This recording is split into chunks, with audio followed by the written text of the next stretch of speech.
係㗎，係咪嚟㗎嗰兩個？志明同埋黃國健都唔係嘅喎，而家睇下1、2、3、4、5、6、7，啱夠。好，好。嗱，各位同事 Members, we've just reached a quorum. So please do not leave the conference room because there are 2 members who are not members of this panel. Right, I think we can start. Item 1 on the agenda, confirmation of minutes of the special meeting held on the 15th of May 2013, paper CB1 1569 1213, and then minutes of the meeting held on the 27th of May 2013, paper 1536/1213. We haven't received any proposals for amendments. So can we confirm the minutes, please? And then we've got 3 information papers issued since the last meeting. First of all, CB1 1379/1213/01, referral arising from the meeting between LegCo members and Islands District Council members regarding the protection of interests of private land owners. And then CB1 1548/1213/01, Administration's paper on sewage services operating accounts, actual outturn in 2011-2012 and projected outturn in 2012-2013. And then paper CB1 157/1213/01, referral with regard to a submission made by a member of the public on the impact of chimneys on of food premises on the environment. And in fact, and we're going to refer the relevant information papers to the development panel. Before we start,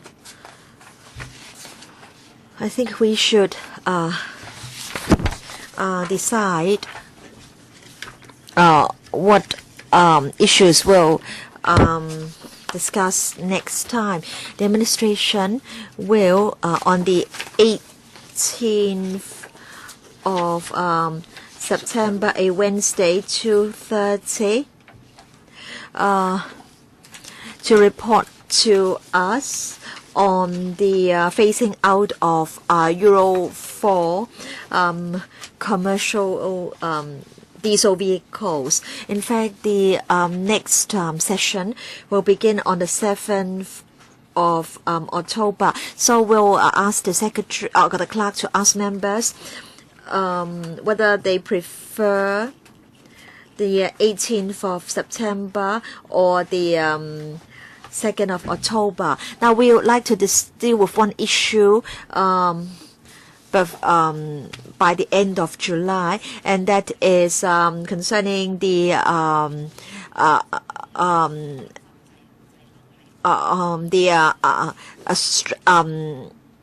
foreign garbage stranded in Hong Kong. And we're talking about 10,000 tons a day, and it is alleged that over 500,000 tons have been stranded in Hong Kong. So may I suggest that we hold a special meeting on this matter before the end of July.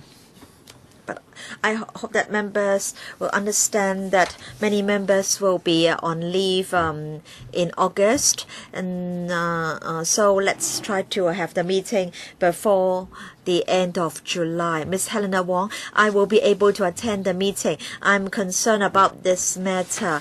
Now, we must have a policy to ban the import of such garbage from outside Hong Kong. We shouldn't allow such garbage to come into Hong Kong and then be dumped in our landfills. Miss Claudia Mo, yes, I agree.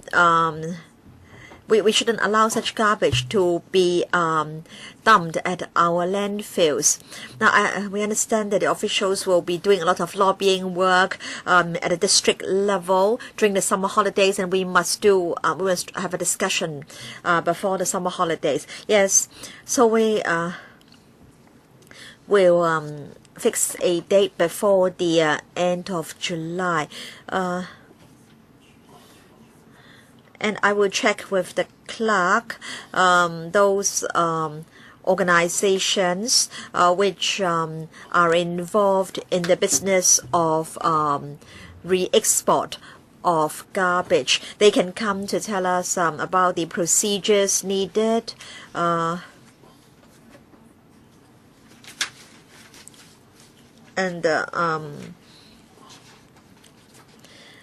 We want to know whether the amount imported in Hong Kong has been declared. So the clerk will be sending out invitations to deputations. Members are also welcome to suggest deputations that we should invite to the meeting. Mr. Lo Wai Kwok. In fact, previously I said that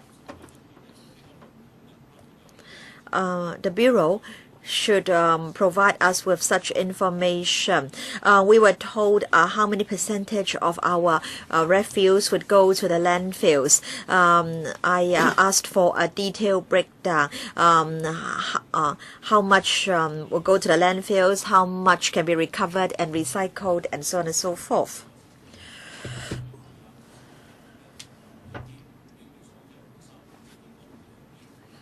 There are some who allege that some garbage is said to be for recycling, but in fact goes to our landfills ultimately.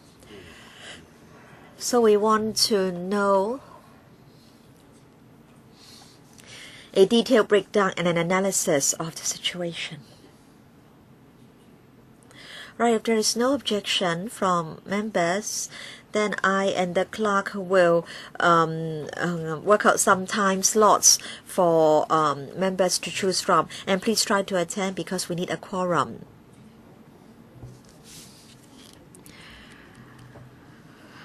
Chairman, perhaps you can ask here and now how many members can attend the meeting. I won't be able to make it on the 31st of July, but I would very much want to attend that meeting. So what are the slots available? Our clerk, please. We are still discussing the matter with the administration. Wednesday, the chairman can make it this Wednesday whole day, or Thursday afternoon, or Friday morning. So these are the slots for this week. And then Saturday, whole day, and then next Monday, whole day.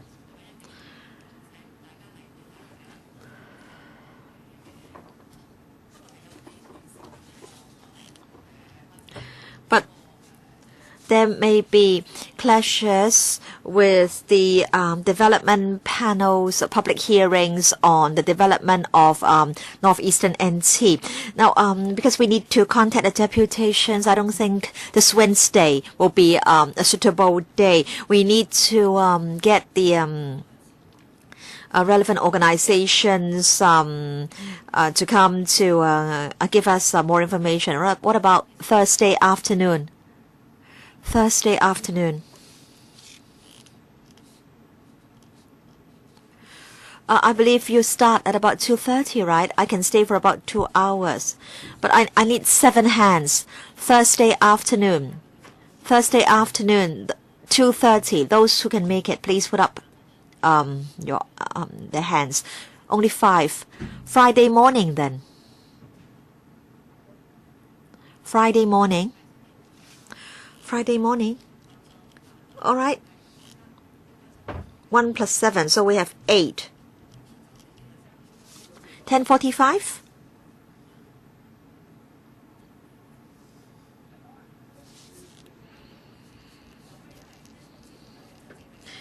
Because I know that there will be a meeting on Northeast NT, so we can either use conference room 2 or conference room 3. All right, 10 o'clock? 10 o'clock?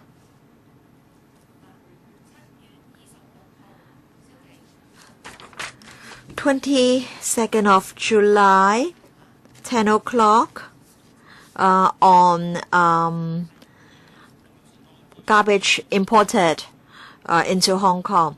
But Chairman, I wonder whether the information I mentioned can be given to us before the meeting, because I think the information is important and relevant.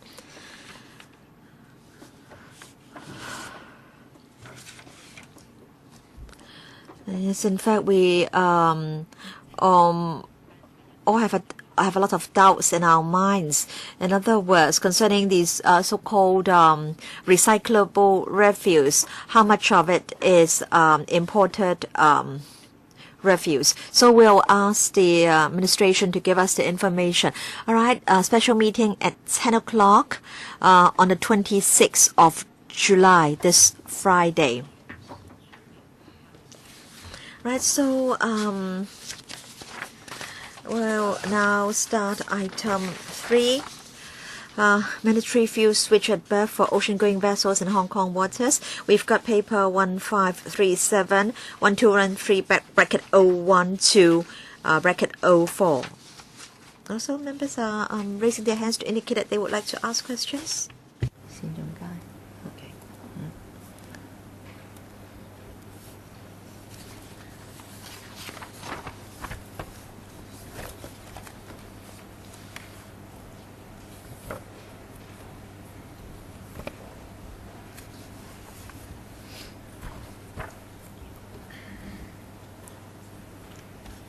係今日出席嘅呢就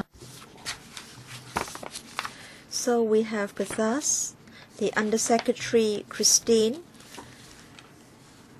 Mr. Andrew Lai, Deputy Director of Environmental Protection, Mr. Mok Wai Chun, Assistant Director, Environmental Protection, Mr. Lee Yuto, Senior Environmental Protection Officer. So, Undersecretary, we're going to have a special meeting on the 26th of July, this Friday at 10 a.m. on garbage from outside Hong Kong. So we're now on item 3, mandatory fuel switch at berth for ocean-going vessels in Hong Kong waters. Chairman, I want to say that I can't stay for item 4, but my colleagues will be here to assist members in the discussion. All right, Chairman, concerning mandatory fuel switch at berth for ocean-going vessels in Hong Kong waters, this is an important issue, and we've promised members to have a discussion with members before we finish the drafting of the legislation.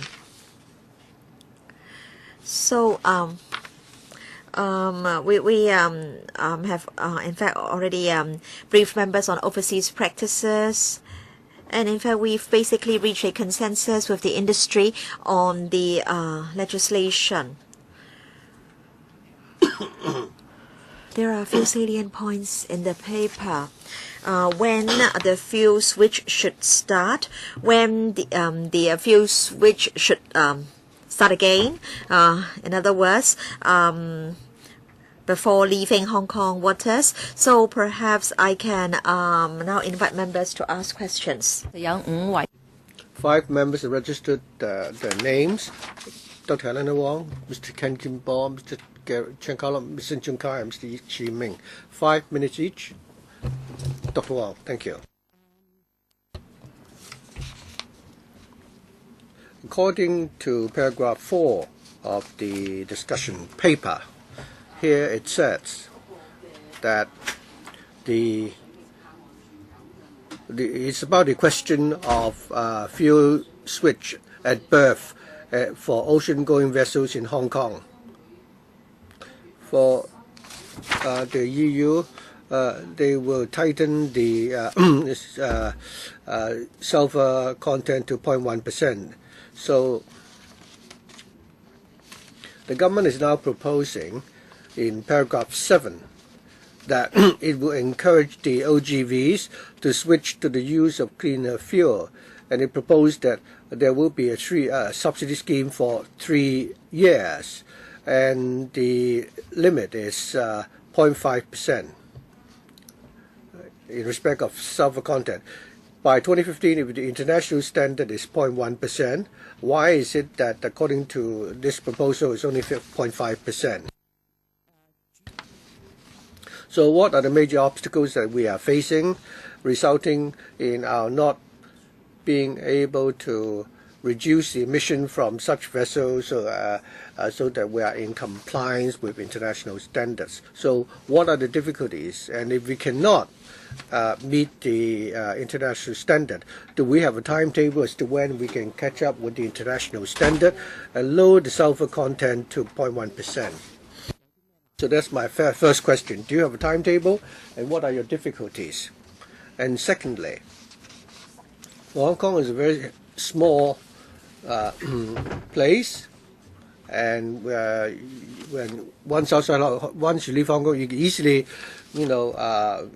reach the open waters, and we have a emission control area which involve also the mainland. So I'd like to ask what the actions the Bureau has taken to negotiate with the neighboring coastal ports, including the provincial authorities, as to whether or not they have any timetable to limit or control, to implement fuel switch requirements in those ports. I'll first answer the question, and my colleagues can also supplement. Regarding the 0.1% threshold, we do not have such fuel readily available in Hong Kong, and that's why we set it at 0.5%. It has to do with the supply of fuel. As to whether we will further tighten the requirements, I believe we certainly will do that.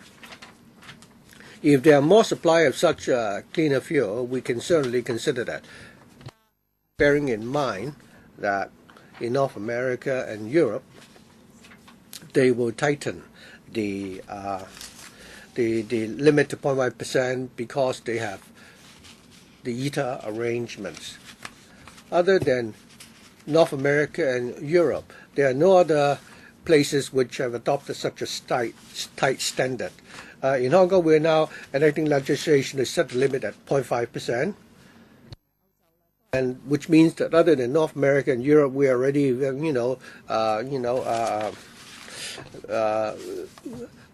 far ahead of many other jurisdictions. But in light of the fuel supply situation, I don't think we can set it at 0.1%. Your second question is about how the neighboring authorities look at this issue. As you all know, we have reported to the panel that we've taken up the issue with Shenzhen and Guangdong. We've been discussing whether we can all implement the fuel switch arrangements. But I don't have any update for you on this for the moment, but we are in constant liaison with them on the subject. Dr. Wong?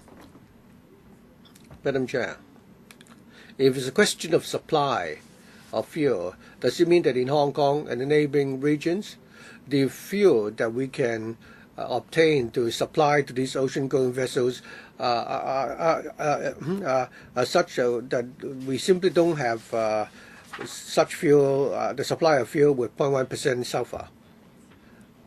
Madam Chair, I think we're talking about two different things here. First of all, the ITA, the emission control area, and secondly, the supply of fuel. The IM, International Maritime Organization, they would need to comply with certain procedures before they can set up CETA. And right now, they only have ITA in the Baltic Sea area, the Caribbean Sea area, and so on. If we talk about fuel switch, when we talked to the trade, we did propose as to whether or not we could set the threshold as 0.1% sulfur content. And the trade explained to us clearly that in Hong Kong or in the entire Asia region, first of all, the requirement for fuel switch, as far as fuel switch is concerned, Hong Kong is the first jurisdiction to do this. And secondly, if you look at Hong Kong and the Asian region, what would be our standard fuel products? And we're not just talking about Hong Kong, but the whole of Asia and the different ports in the region. And we were told that the fuel products for this region, either we're talking about 0.5% sulfur content or another percentage point, but we do not have fuel with a 0.1% sulfur content. When we talk about fuel switch, we're not targeting local vessels, we're talking about ocean-going vessels. And these OGVs may not necessarily go to Europe and the States, because if they do, then they would be stocked. They would have stocked the fuel with 0.1% sulfur. But if these vessels go to Asia or South America or Africa, they will not. Those ports do not have a requirement for them to switch to a fuel diesel with 0.1% sulfur. So if we set a standard at 0.1%, these vessels simply cannot operate because they do not have supply of such fuel. So having considered views of the trade, we think that a more pragmatic approach is to start with 0.5%. Of course, we understand that many people in our community hope that the quality of the fuel can be improved further so that they are on par with Europe, namely 0.1%. So we told the trade that we'll start with 0.5%, but we will monitor the situation, we'll monitor the supply situation. If there's an improvement in the supply of fuel, then we will, we will tighten the standard. And the trade also agree to this. Mr. Chen Kim-Bo, thank you. I'd like to refer to paragraph 17. The administration said that the administration is aware of the trade's concern about the additional fuel costs and the impact on the competitiveness of the neighboring ports. The administration said they will talk to the Guangdong province regarding the fuel switch requirement. I already asked the same question in an earlier panel meeting, and the Undersecretary said that they will adopt similar measures with Guangdong to encourage fuel switch. Dr. Wong has already asked the question. You told us that there seems to be no major progress. We always resort to a voluntary regime. So I'd like to ask whether Guangdong has done nothing at all. That is, they have no mandatory or voluntary fuel switch arrangement. Well, I think it would be better if we would work in tandem with Guangdong, because that way we can compel the OGVs to comply. Guangdong is very important, and how they collaborate with us is very important. And paragraph 15 tell us about. According to paragraph 15, the cleaner fuel, it's about 40% more expensive, and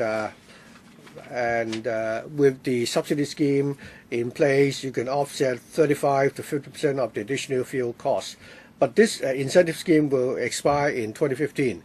By that time, if the legislation is not in place, will you continue with the subsidy scheme to relieve the burden on these OGVs and consult with the trade as to how you can come up with a better incentive scheme? Undersecretary, regarding our relation with Guangdong and Shenzhen, in our recent discussion with them, I think the discussion is going into more and more details. They've asked us many questions. They've also made inquiries in respect of some of our reports, because we've prepared a checklist of emissions from vessels, and that can help us find out by how much can we reduce emission, and how would the impact on health. The many authorities are now already have such data, which we provided to them. The state policy in China originally does not have this fuel switch arrangement. Realizing that Hong Kong is now going to legislate for fuel switch, they know that we're going to adopt very decisive steps in this direction. So they've been in touch with us all along, and recently they've been asking very detailed questions. My impression is that these are positive responses on their side, but before they come up with any concrete decisions, it's not appropriate for me to say anything else. Will you be launching the incentive scheme after it expires? Well, tentatively, we hope that it will, by the fourth quarter of this year or the first quarter of next year, we will table the bill for members' scrutiny, and after members are finished with scrutiny of the bill, tentatively, we hope to implement the new legislation on January 1st, 2015. Well, the incentive scheme is about to expire, and we have a very clear understanding with the trade regarding this as to whether or not we will further extend the incentive scheme. With the new legislation in place and with a new bottom line, then I believe we will not be providing any further subsidies. Is the legislation going to be very complicated, and you may need time to announce the commencement date? So you need to really expedite the effort. Dr. Gary Chen, I have some questions regarding the legislation. I'd like to explore this from the legislative angle.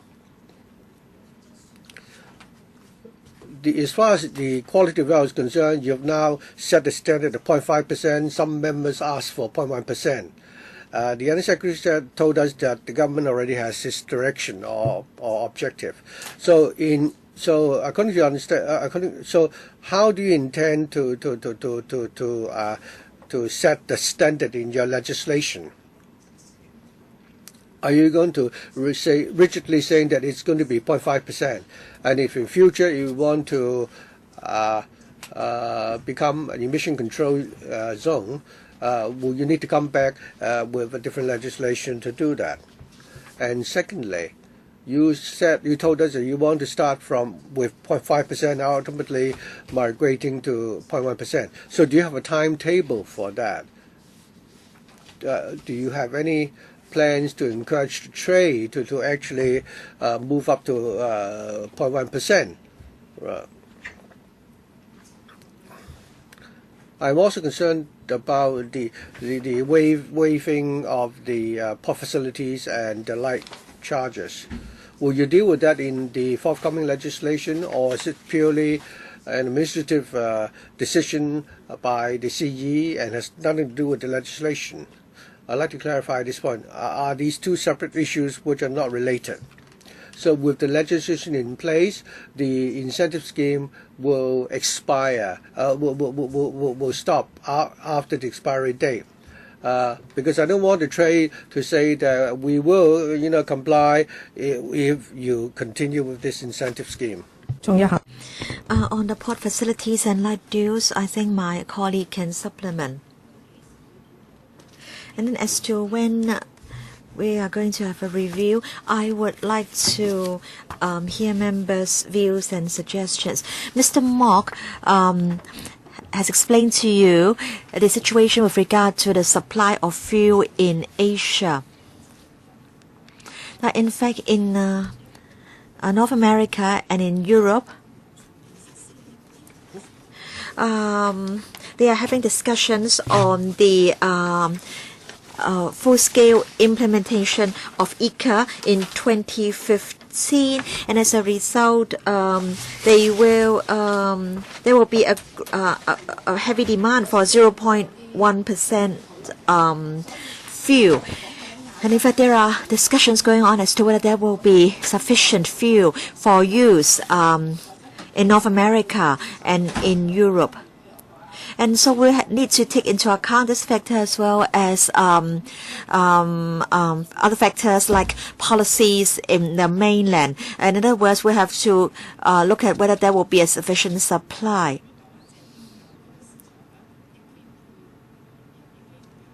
And also, if there is to be an adequate supply, we also need to have the cooperation of the refinery industry. So, concerning this issue of 0.1% fuel, I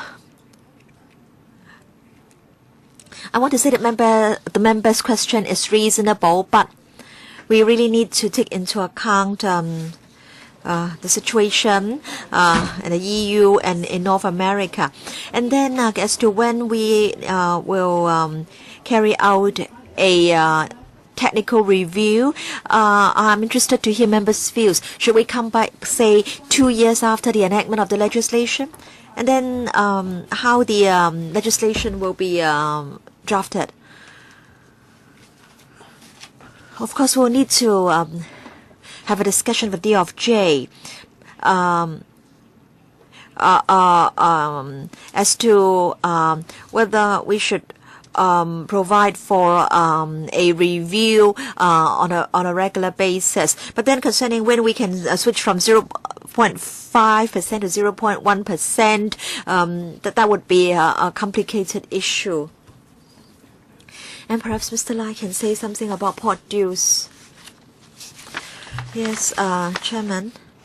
Let me answer two of Mr. Chen's questions. Now, when the bill is tabled in electrical later this year or early next year, with regard to the use of low sulfur fuel by OGVs, we will put the standard in the legislation. In other words, sulfur content not more than 0.5%. So in future, when we want to lower the sulfur content further, we'll have to come back to electrical for approval. We can't simply do it as an administrative procedure. Concerning the timetable, we understand that members would like to see the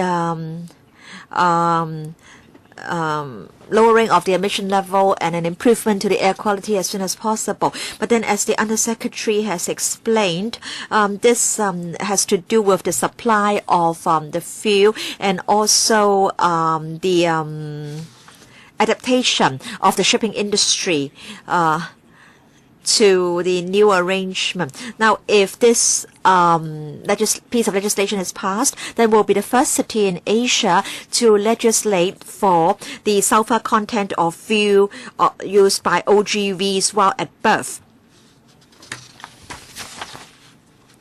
So we have to monitor the operation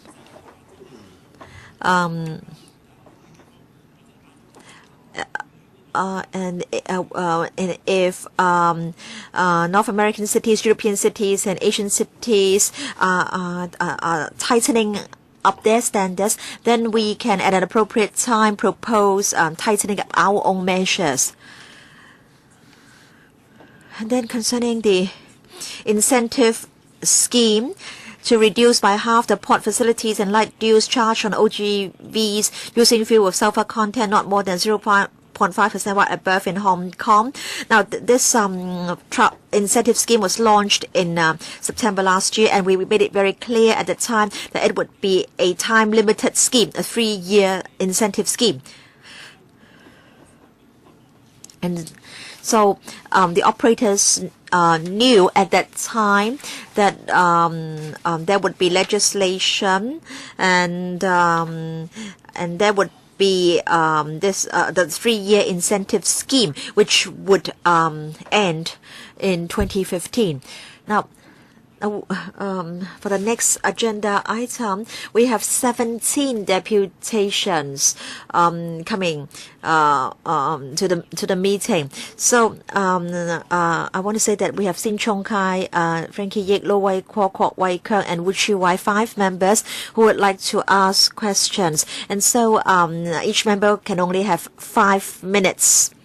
And I hope that officials can also be concise in their replies. Mr. Sin, I think businessmen need to rely on themselves. They can't forever rely on government subsidy. And I think, in fact, government should no longer provide a subsidy to these operators. These are big operators. They operate ocean-going vessel business. I think if the government has money, it should subsidize the low-income group and the grassrooters.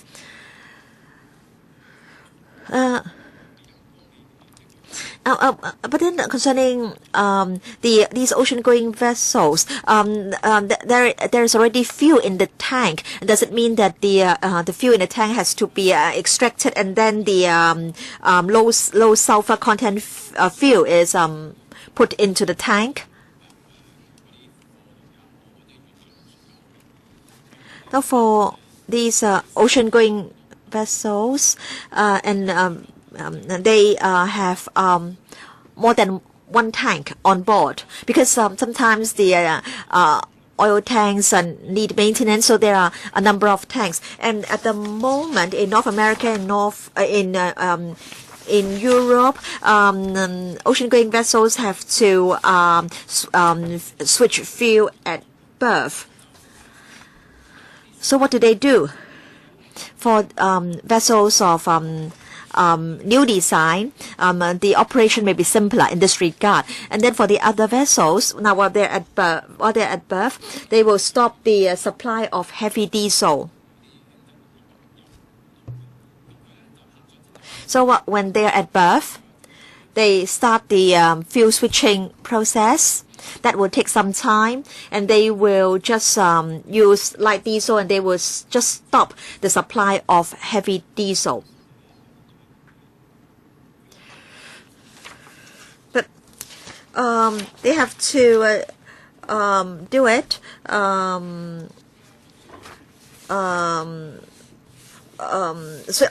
complete the switch within 1 hour, and then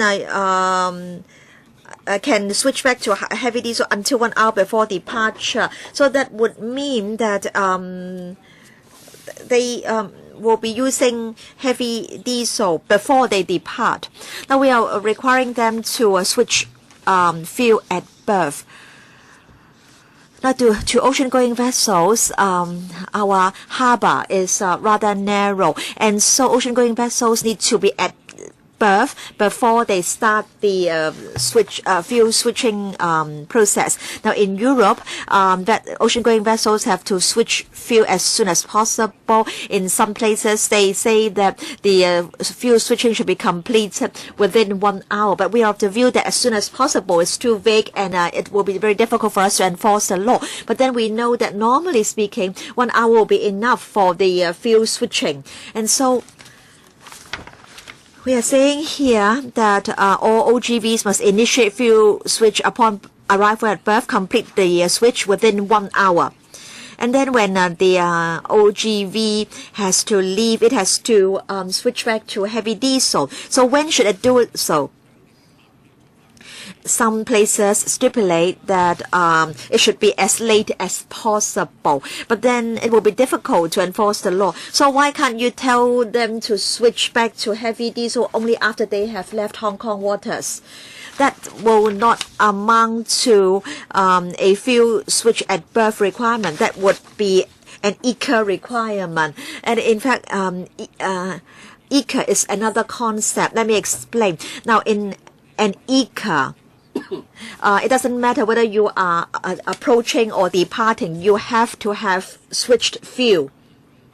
But of course, this will have an implication on fuel cost. And so the IMO has said that if an ECA is to be designated beforehand, a lot of studies have to be carried out. In North America, they've carried out and completed a lot of studies, and in fact, they have spent a total of 38 months doing the studies and asking the IMO to study the results and to give approval. And we haven't started work on ECA yet in Hong Kong, and so I think we should first implement fuel switch at berth. And of course, the long-term objective is ECA. Mr. Frankie Yik, I'm not a member of this panel, Chairman. Thank you for allowing me to ask questions. Now, I think big shipping companies have no objection to such an arrangement.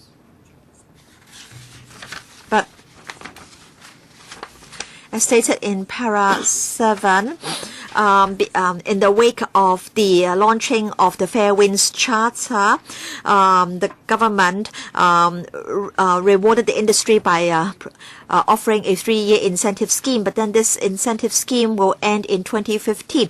But then freight charges are dropping very substantially, and so many shipping companies are operating at a great deficit. So this is in fact a very cold winter for the industry, and so the industry hopes that the incentive scheme can be extended. Now, Mr. Sin said that the shipping companies were rich and there was no need to extend a time-limited incentive scheme.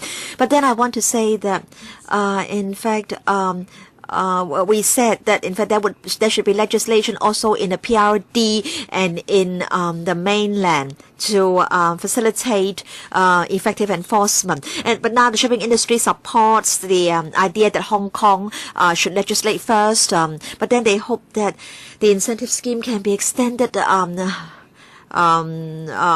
some time. We're not asking for a permanent incentive scheme. And then concerning the so-called intra-Pacific routes and the near-coast mainland routes, the small companies may not have given their views, but then these shipping companies mainly use smaller ships and as a result, they may not be able to fulfill our requirements, and they will, as a result, have to berth at the Shenzhen port. And will that have an impact on Hong Kong? So concerning these so-called intra-Asia or intra-Pacific routes, how many do we have? And after we have had the legislation, will these vessels go to other ports instead of Hong Kong? And then Mr. Wong Kwok Kin can say something about the fuel switching procedure. It's very complicated. I understand that for a vessel berthed at Ocean Terminal, even if it wants to leave in an emergency situation, 2 hours are needed to start the engine and to really start the vessel. Right, Miss. I want to give my remaining time to Mr. Wong Kwok Kin. Yes, Chairman. I understand that officials are laymen. They do not understand the fuel switching procedure. Now, in fact, on the vessel, there are a few systems. First of all, the main engine. And you have to combust all the heavy diesel in the system before you enter the port. And especially in cold regions. And so for the main engine system, of course, there will be fuel switching, and fuel switching has to start 2 hours before entering the port. So now, all right, you talk about fuel switching to low sulfur fuel. All right. So when the ship is at berth, then the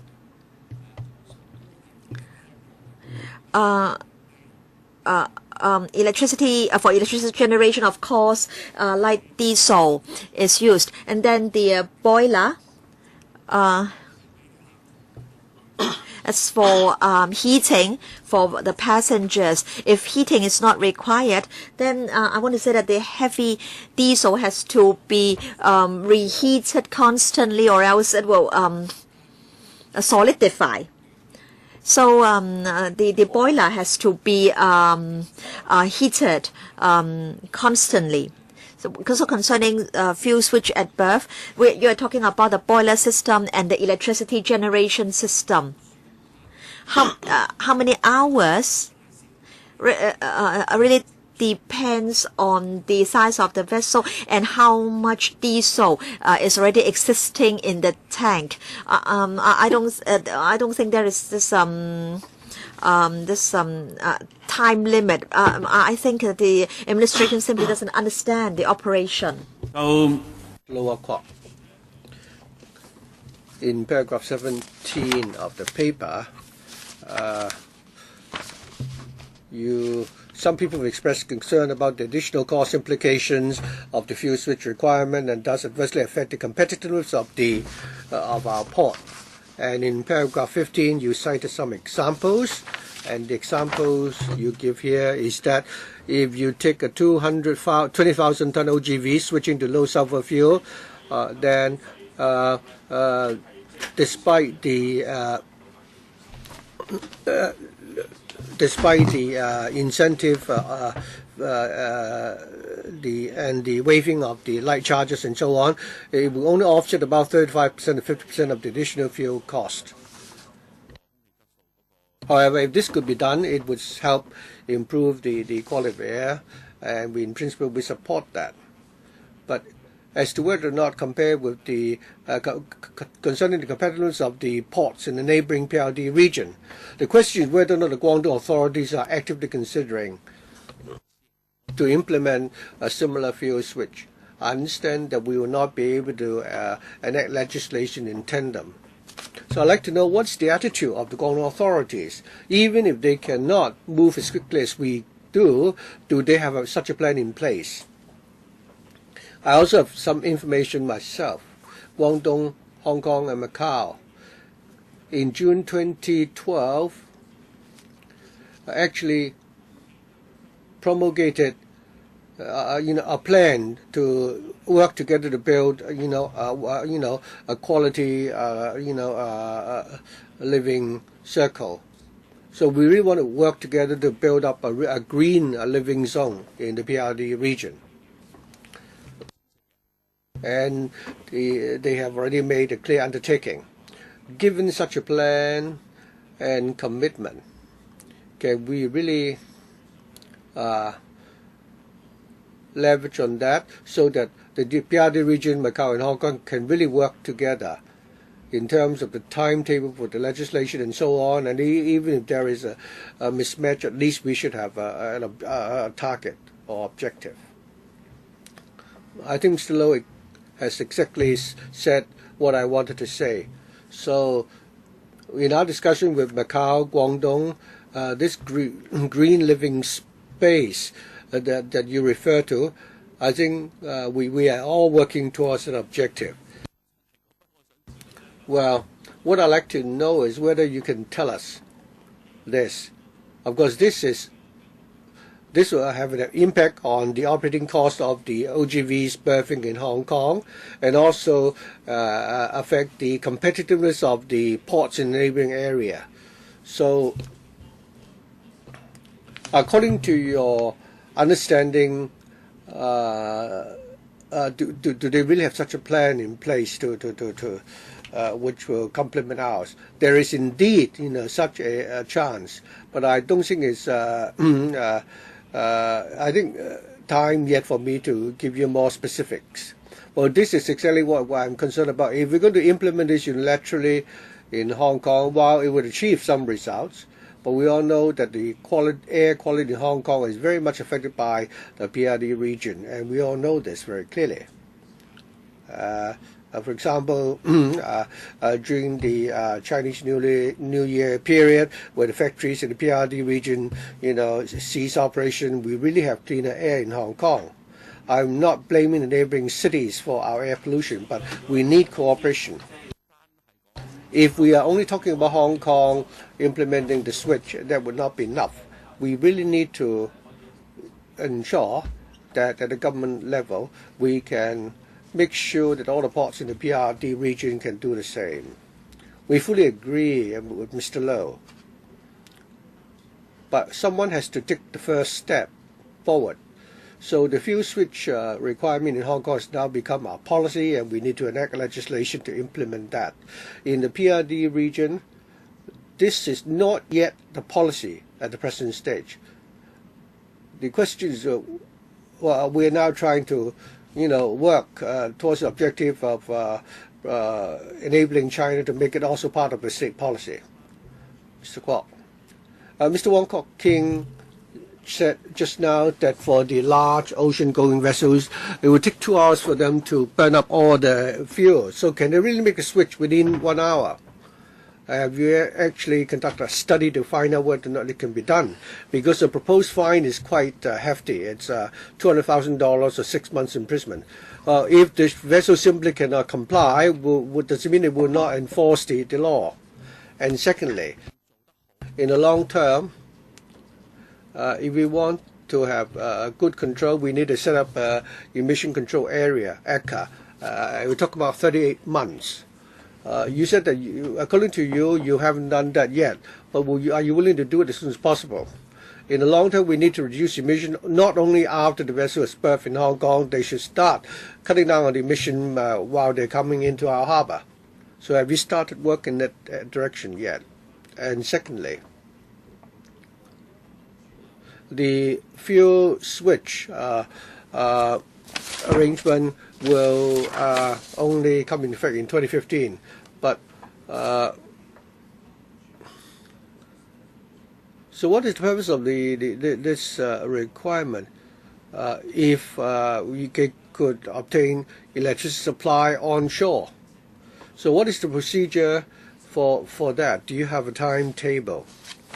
To answer your first question regarding the operation of the vessels, I asked Mr. Mok to answer your question. He is familiar with that. I don't want to leave you with the impression that because my colleagues are all professionals, they know how the vessels operate.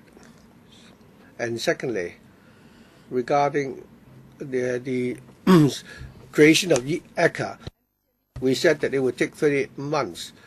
In other jurisdictions, you're able to make an application for ECA, and it takes 38 months. Well, first of all, Hong Kong cannot do it alone. This is an application we need to put to the IMO. If we were to do this, we have to work together with the entire PRD region. And if we were to put in an application, the application has to be submitted through Beijing. For the time being, we simply cannot, start work in this area. But our colleagues have spent a lot of time to find out what the procedure is. And secondly, we need to work together with Guangdong, and then next take this up with the central authorities. So we really need to take a few steps first before we can do this. And thirdly, regarding supply of electricity onshore, this is not something that could be done within a matter of months. In Hong Kong, other than the cruise terminal, we haven't yet made a decision requiring the provision of power supply onshore, because that is a very expensive policy. Furthermore, in your own port, even if you have the facilities in place, you need to work with the shipping companies. There would need to be facilities on both sides before it can be done. So anyway, this for the time being, this is not yet our policy. Undersecretary, I'm sorry, you used the word "if" many times. Based on your reply, does it mean that you haven't even made a start? We're only saying that the arrangements will be in the cruise terminal. If we're talking about the OGVs, we simply don't have such a policy yet. But you're working on this in the cruise terminal. I believe we've already briefed members as to how we will do it, and then we'll come back and report to members before we go and apply for funding. I hope Mr. Mok will be given some time to answer the first question. I actually operated vessels using heavy fuel, so I know the procedure more or less. During the fuel switch, you don't need to use up the fuel in the entire oil tank, but rather, well, as Mr. Wong said, the fuel is very heavy, so there is something called trace heating. You need to warm up the pipes so that they can flow smoothly. Because of the need for trace heating, if I suddenly put in the light fuel, I'm worried that there might be vaporization. If your vaporization have taken place in the pipe, anything can happen. So So the procedure is you need to do it slowly. You need to clear the heavy oil in the pipe first, so that gradually you can switch to use low diesel, low fuel. You asked whether it could be done in 2 hours or an hour. I've talked to the trade and told others 1 hour is sufficient, and we've actually arrived at a consensus before we decided on the procedures as suggested in the paper.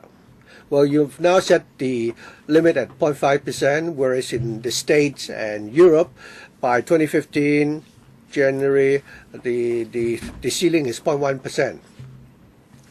And the Undersecretary said that you need to talk to the authorities and work with them, and it takes time. So adopting Mr. Yip Kim Ming's mentality, if we're going to go for 0.1%, and in the interim, we extend the incentive scheme for the time being until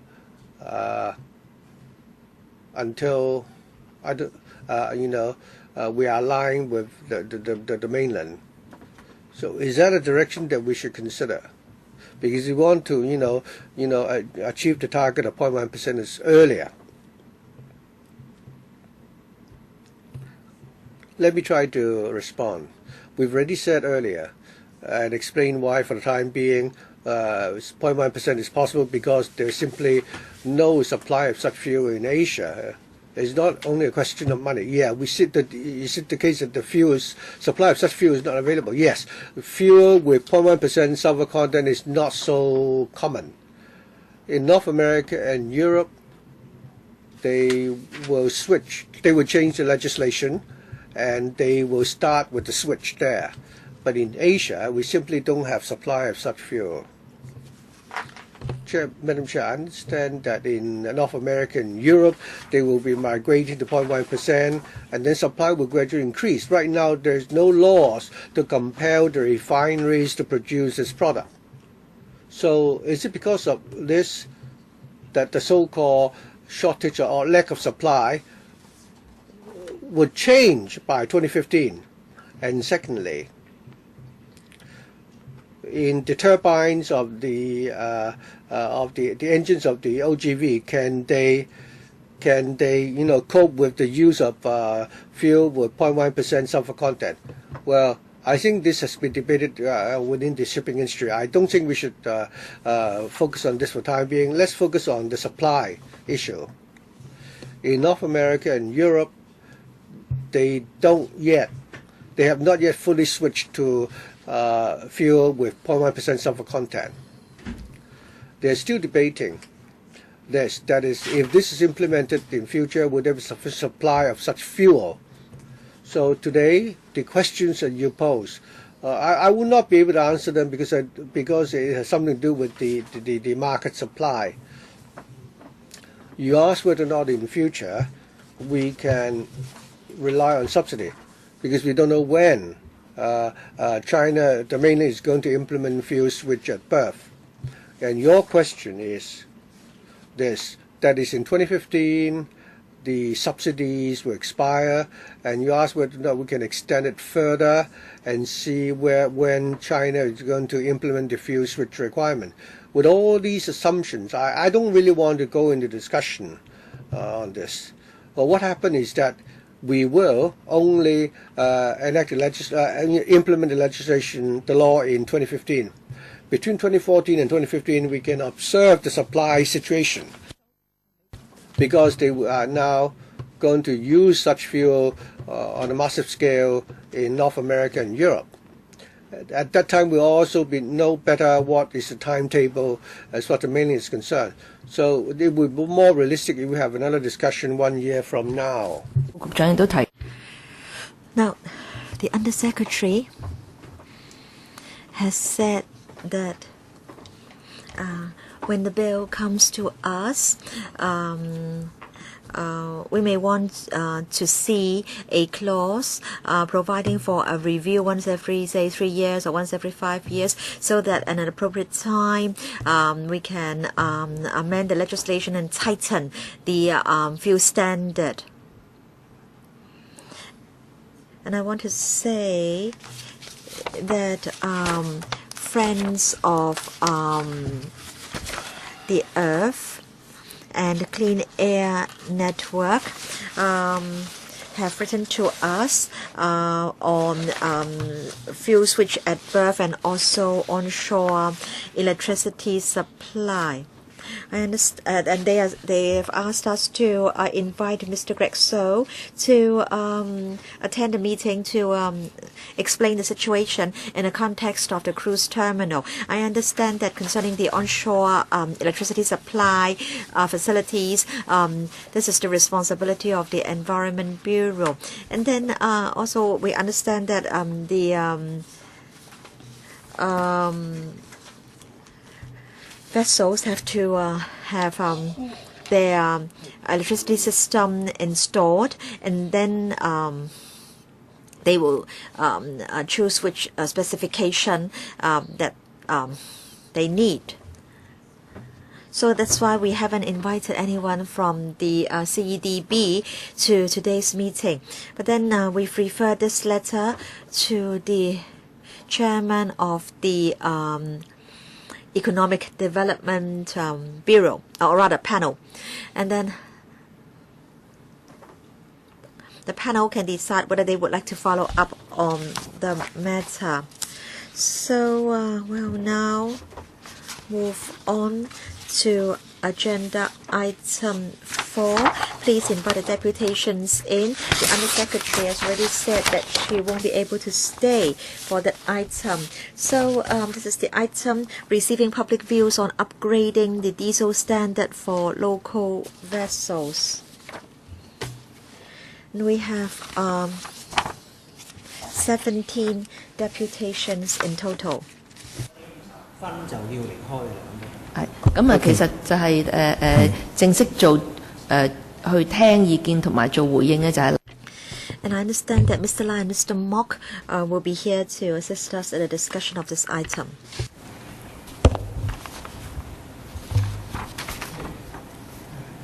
黎生。嗰個建議嘅話，我哋可唔可以當？Chairman, can I assume that on the last item, the panel is in support of our proposal? I haven't heard any objection from members. And perhaps you can consider members' suggestions on what to include in the bill, and please also liaise closely with members who are familiar with the operation of the industry. 要講我支持冇啊，唔係啊，佢咧嘅過冷河添啊，第二份定 proposal。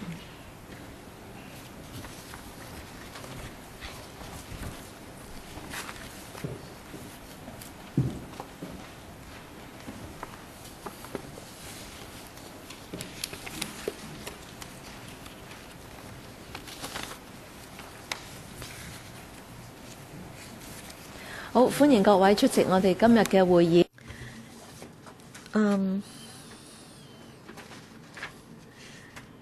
We welcome the deputations. You have a mic before you. Don't need to speak too close to the mic. In fact, you can just speak into the mic from a distance, and then you have the earpiece, and you can wear it, and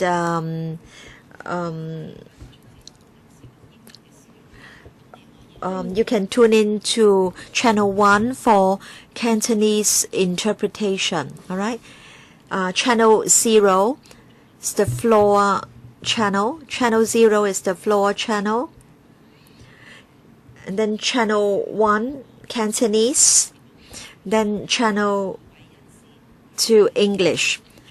And each deputation will be given 3 minutes. And we have a total of 17 deputations, so each deputation will only have 3 minutes and no more.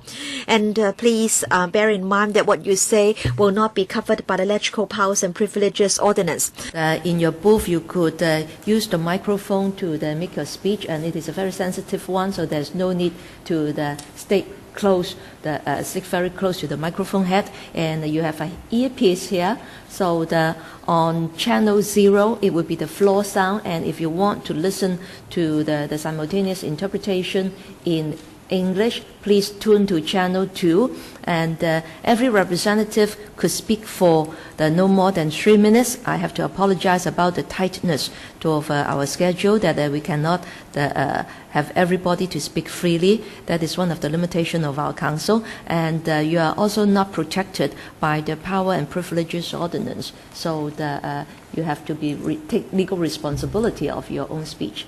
So 咁我哋開始啦，就請第一位。All right, I think we can start. We have Mr. Adrian Lau, Project Assistant from Designing Hong Kong. I represent the views of Designing Hong Kong as well as Paul Zimmerman, the District Councillor for Port Fu-lam. We fully support the mandatory fuel switch for ocean-going vessels in the Hong Kong waters. We disagree with the plan to only ask for a switch at berth. We urge the government to push forward immediately with a mandatory switch to 0.1% when vessels enter Hong Kong territories. Asking for the switch only at berth is too late. Port Fu-lam residents, our constituents, live along the world's busiest shipping channel.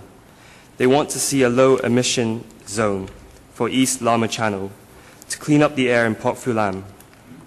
Hong Kong residents should not have to wait for a PRD-wide emission control area, or ECA, which would have all vessels switching to 0.1% as they approach the PRD region.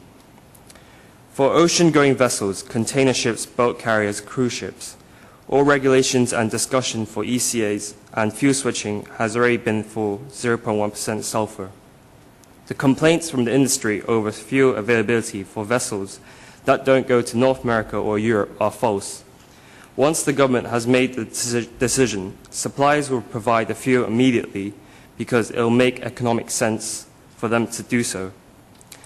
Objections expressed by industry over the switch to 0.1% when approaching Hong Kong waters have to be considered carefully. Safety concerns are easily exaggerated. Fuel switching at sea is required and practiced safely around the world without causing congestion of vessels. If the stop is a serious concern and vessels decide to sail on low sulfur outside Hong Kong waters also, so much the better. If the cost of switch is truly a concern and vessels decide that we will just skip Hong Kong and go straight to Shenzhen, then the exact cost difference should be identified relative to the business opportunity of berthing in Hong Kong. If that low cost is truly the deciding factor, then it is unlikely that such trade is sustainable in the long run for Hong Kong anyway. So why should the community have to pay the price with bad air? Next, our local craft, ferries, tugs, harbour craft. There must be no delay in tightening the fuel available for local craft to 0.1 or 0.05% from the current highly polluting 0.5%. Finally, the cruise ships which operate from Hong Kong without a destination, they offer gambling and prostitution. They take tourists and stop them from spending money within our shore-based economy. In the meantime, they burn high sulfur fuel, polluting Hong Kong's airshed when they are in our harbour, when they sail in and out, and when they just sit outside Hong Kong territory. Like parasites, they pollute our air while draining our tourists from funds. Their switch to low sulfur fuel should be made mandatory immediately, or they should be slapped with punitive taxes and fees for the use of our harbour. Thank you. Time's up, Mr. Lau. Thank you. Thank you. 司徒顯先。 Thank you. Next, we have Mr. Sito Hin from Sau Oil Limited. Yes, I speak on behalf of Sau Oil Limited. Basically, we support this policy.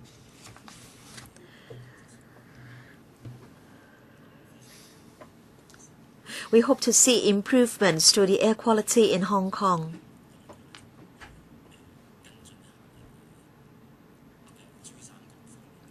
And we hope that you can follow up on the policy for the PRD region. We hope that what they are doing can keep up with what Hong Kong is doing, or else the industry will be affected. I mean, our business, our turnover will be affected. That's all. Thank you, Mr. Sito. Next, we have Mr. Fong Pak Sheng, Assistant General Manager, Sinopec Hong Kong Petroleum Company Limited. Yes, members, we support the amendment to the legislation. We are a supplier, and we hope that there can be legislation, and because we need to make sure there is adequate supply. If you need a supply tomorrow and tell us today, then we won't have sufficient time to make preparation. Next, we have Mr. Chang Sui Kei, Division Director, Engineering, Far East Hydrofoil Company Limited. We support environmental protection. So we, in principle, support the use of low sulfur diesel. But of course, there will be cost implications in switching to low sulfur diesel. With regard to maintenance, I have some reservations. Now, because the study was on two types of engine models, and we're not using that model. And also concerning maintenance, usually we're talking about 10,000 to 15,000 hours. And then for LSD, the lubricating effect is less, the viscosity is less. And also, additives will be required, and additives remaining in the engines will promote wear and tear. So there should be some cost implications with regard to maintenance cost. Thank you. Next, we have Mr. Ip Kwok Lee from the Turbojet Ferry Services Guangzhou Limited. Yes, Chairman, I want to say something on behalf of our company.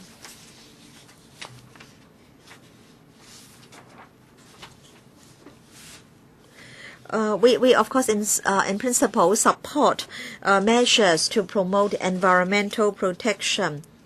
It is said that for local vessels and river trade vessels, their emission accounts for 21% of total SO2 emission, and then suspended particulates 32%, and then NOx 57%.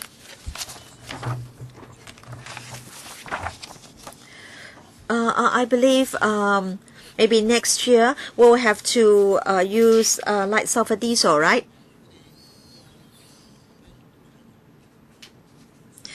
And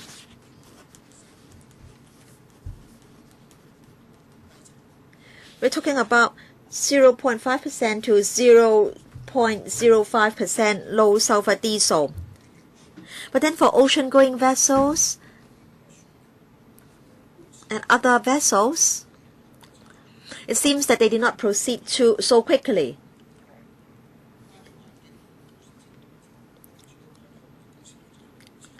As I have said, our company in principle supports environmental protection. But we are not the main source of emissions. So why is it that for us, you are tightening up the standards so rapidly, and then for the other major emission sources, they are not required to tighten their standards so quickly? Thank you. We have Mr. Ng Kin Man, Division Manager, Shentech China Travel Ship Management Limited. Yes, Chairman.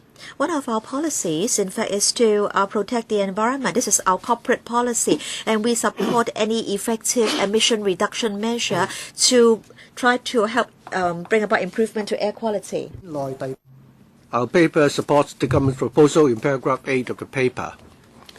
But regarding some of the rationale in the paper, our company has certain reservations. For example, in paragraph 6, the price differential between the two types of fuel, whether or not it would be more than 7 cents, as to whether or not it will be narrowed further.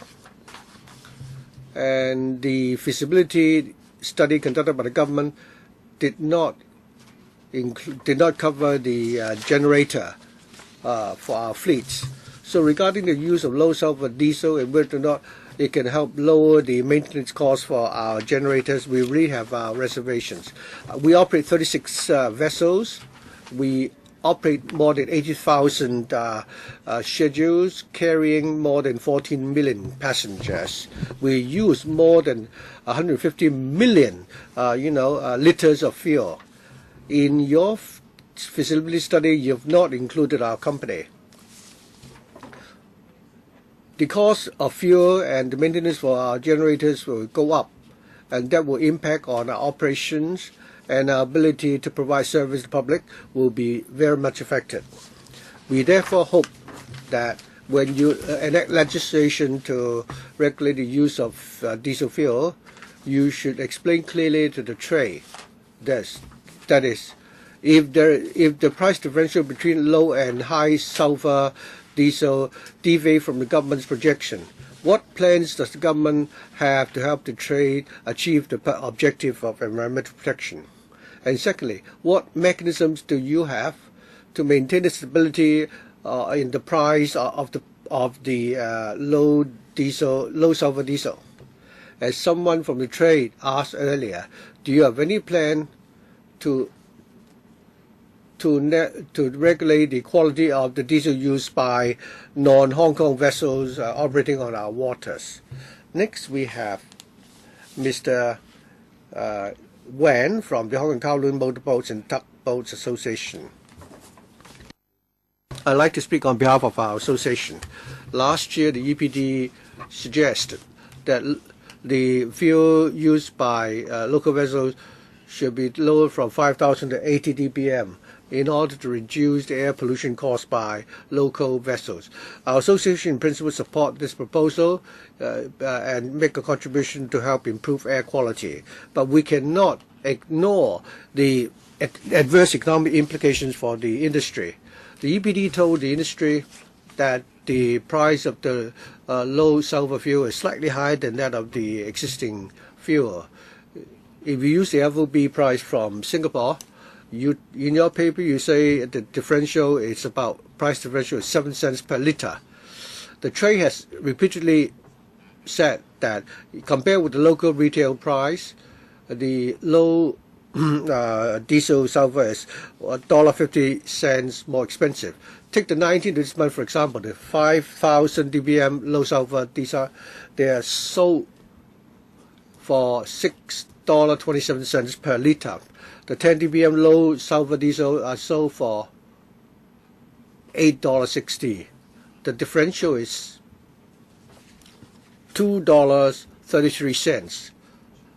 Although the fuel is not exactly the same as what is required of the administration, we are worried that this will really make it easy for the fuel oil companies to increase fuel prices, which simply is not affordable to the trade.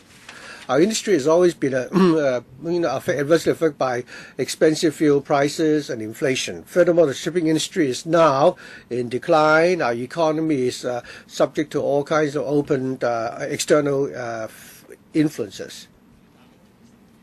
Take licensing, for example. I think the fares will have to go up, and the livelihood of people will be affected. We therefore strongly urge the government to implement a similar measure when they encourage local taxis to convert to the use of LPG and provide a subsidy in order to offset the price differential for us to use the low sulfur diesel. This can help reduce the opposition to the use of low sulfur diesel and help us migrate to the use of the superior fuel. I hope members of the panel will consider the issue carefully, and really find out, understand what is the true situation regarding the price of oil. We don't want to support environmental protection at the expense of the survival of the entire industry. Next, we have Mr. Wong Yiu Kan from the Marine Joint Conference and Hong Kong Cargo Vessel Traders Association. Thank you. So, the Joint Conference comprises 20 organizations, including ferry operators, vessel operators, trawlers, tugboats, and organizations who operate on our territorial waters. All our members support environmental protection. We want to make a contribution to improve the environment. But for local vessels, I think we contribute less than 10% of the air pollution. However, we're still willing to make an effort and contribute to the effort to improve the environment. Over the last couple of years, in May 2012, the EPD engaged the Hong Kong University to conduct a study on the old type of diesel engine and try to use low sulfur fuel with these engines. And they found out that there's not much impact as far as fuel consumption is concerned, and we accept that. The only exception which we're concerned about, and some members of trade have pointed out, that the retail price of the low sulfur fuel. I think we've heard some comments already on this, and the differential is not exactly 7 cents. Although 7 cents doesn't seem to be a lot, but when it reaches the users, it's a lot more than that. And secondly, regarding the subsidy for the switch from high to low sulfur diesel, normally fuel expenses on cars will make up 20 to 40% of our operating cost. For the local vessels, be they fishermen, fishing vessels, ferries, and tugboats, they are 4,000 in total. Every year, I think we spend about 587 million liters of fuel. An increase of 7 cents already would mean that the trade has to pay more, $41 million more on fuel. If the differential is up to $1 or more than that, then it would really not be not affordable for the trade. We are all SME operators. We don't want our burden to be increased further. We also want the government to also consider this, which is the government has offered all kinds of incentives to attract the OGVs to come. After being implemented 3 years, your incentive scheme to waive the charges for port facilities and so on, in order to encourage them to berth in Hong Kong and use low sulfur fuel. My question is, why is it that no concessions or incentives are given to local vessel operators? Furthermore, I hope that you implement this in stages and don't do it in such a hurt manner, because we cannot cope with these drastic changes within a short time. Next, Dr. Henson. CO2 Feeds the World does not support the mandatory use of diesel fuel for vessels with 0.05% sulfur dioxide content by weight. We want stricter standards. All diesel engines on land and at sea and all around Hong Kong waters should be mandated to use diesel fuel with 0.001% sulfur dioxide by weight. There should be no subsidies given to anybody or any company by the government for making this change. Sulfur dioxide is a critical air pollutant. We support reducing it to its lowest level, which is 0.001%. We also acknowledge that sulfur dioxide emissions is one pollutant where Hong Kong actually performs quite well. The total amount of sulfur dioxide in Hong Kong air is actually below World Health Organization guidelines. But this is not a reason for not reducing sulfur dioxide further. Because of Hong Kong's geography, cramped conditions, dense buildings, we need very strict standards on air quality in Hong Kong, stricter than the rest of the world. When you look at pollution standards for all diesel engines, EU1 to EU6 for example, there's no reference to sulfur dioxide. This is because sulfur dioxide is easiest removed from the fuel rather than from the engine. The two critical air pollutants having the biggest negative impact on Hong Kong air quality are nitrogen oxides, NOx, and particulate matters. These are PM10s and PM2.5s. Now, both of these do form part of the pollution standards for engines. Now, NOx and PMs are removed at the engine rather than from the fuel. In other words, to remove NOx and PMs, these are the really, really bad pollutants that having the biggest negative impact on Hong Kong air quality. It is necessary to upgrade all engines, all cars, all lorries, all vessels, all roadside machinery from EU1 standards to EU6 standards in the shortest possible period of time. Take, for example, if we just take the Hong Kong ferries.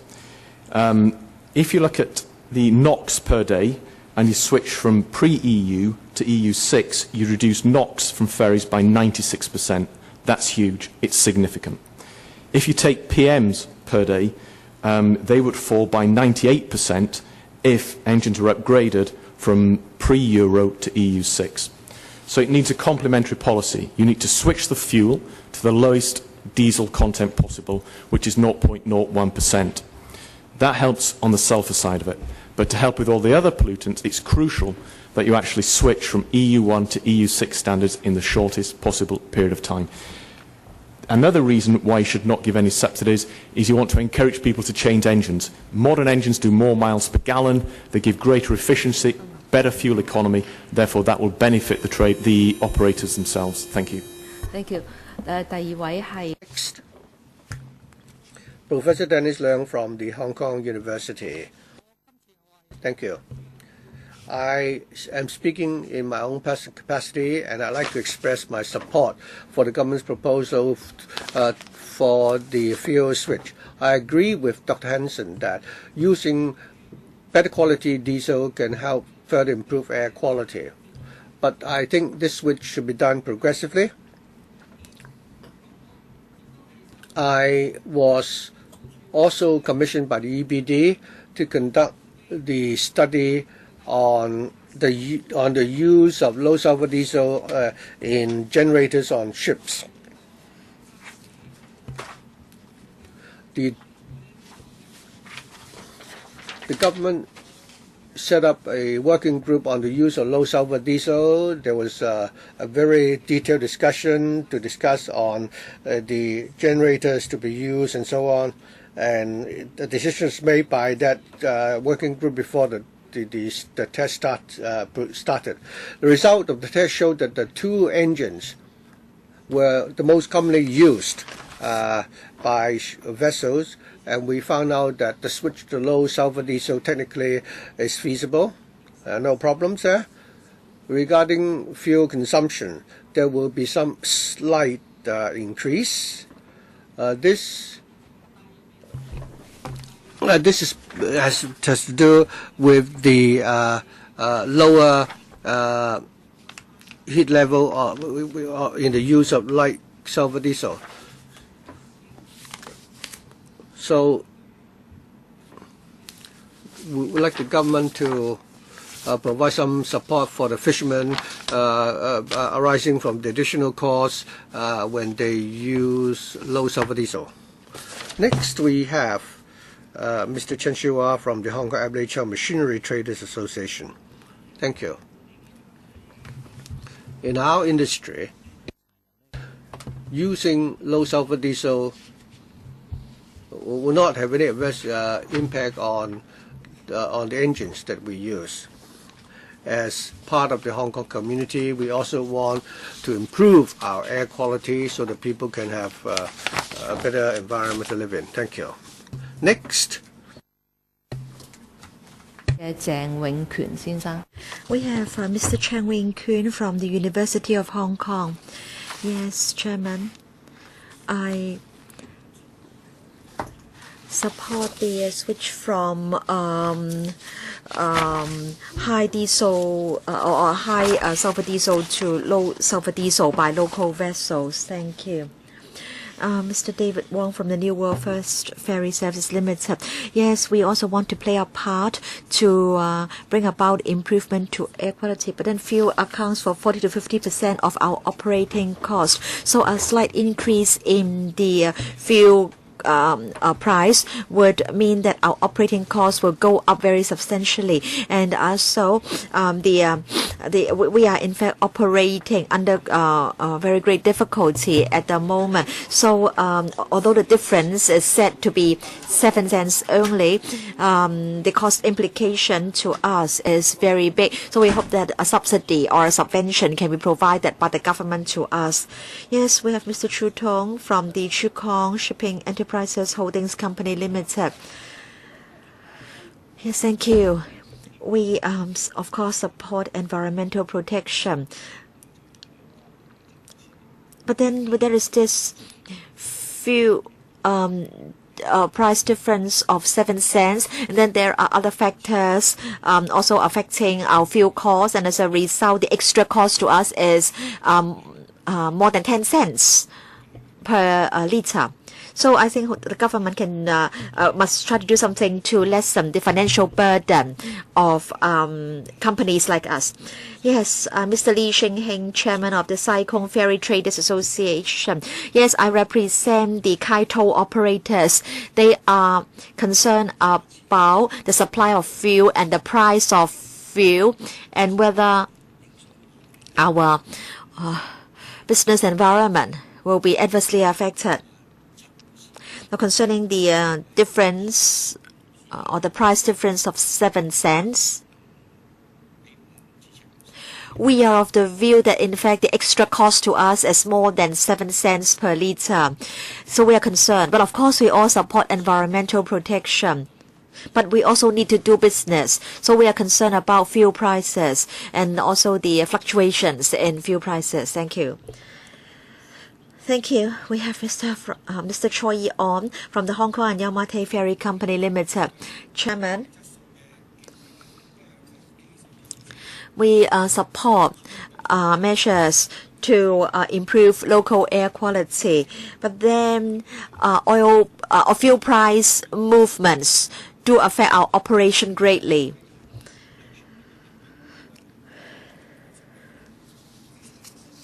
And from 0.5 to 0.1, I want to say that if the sulfur content is 0.1, there is no such supply in the market at the moment.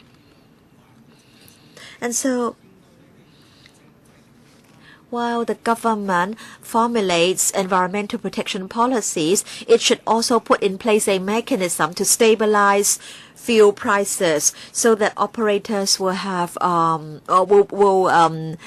be able to still enjoy a viable business. I thank the deputations for coming, and now may I invite Mr. Lai or Mr. Mok from the EPD to give a reply. Yes, Chairman, thank you. I would like to thank the deputations for supporting our objective to make the air fresher and cleaner.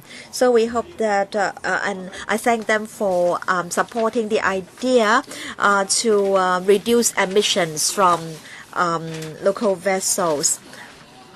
Now, I want to make two simple points. Firstly, I understand that the local shipping industry